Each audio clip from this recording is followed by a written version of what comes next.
ਯਹੂਦੀ ਤੇ ਕਾਦੀਆਨੀ ਲਾਬੀ ਦੇ ਕੱਟ-ਜੋੜ ਤੇ ਪਾਕਿਸਤਾਨ ਮੁਖਾਲਫ ਇੱਕ ਸਬੂਤ ਹੋਰ ਲਵੋ। ਤੁਸੀਂ ਦੇਖੋ ਕੈਸੀ ਗੱਲ ਹੈ ਕਿ ਸਾਰੇ ਬਿਆਨੀਏ ਪਿੱਟ ਗਏ ਸੀ, ਸਾਰਾ ਕੁਝ ਤਬਾਹ ਬਰਬਾਦ ਹੋ ਗਿਆ ਸੀ, ਕੋਈ ਨੱਕ ਵਹਾਉਣ ਵਾਸਤੇ ਜਗ੍ਹਾ ਕੋਈ ਨਹੀਂ ਸੀ ਰਹਿ ਗਈ, ਤੇ ਇੰਤਜ਼ਾਰ ਸੀ ਕਿ ਨਵਾਂ ਸ਼ੋਸ਼ਾ ਕਿਹੜੇ ਪਾਸੇ ਛੱਡਿਆ ਜਾਂਦਾ ਹੈ।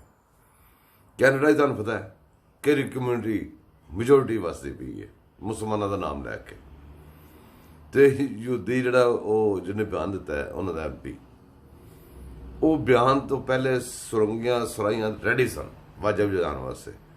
ਉਹਨੇ ਬਿਆਨ ਦਿੱਤਾ, ਐਮੂਨੇਸ਼ਨ ਦਿੱਤਾ, ਇਹਨਾਂ ਨੇ ਫਾਇਰਿੰਗ ਸ਼ੁਰੂ ਕਰਤੀ ਹੈ।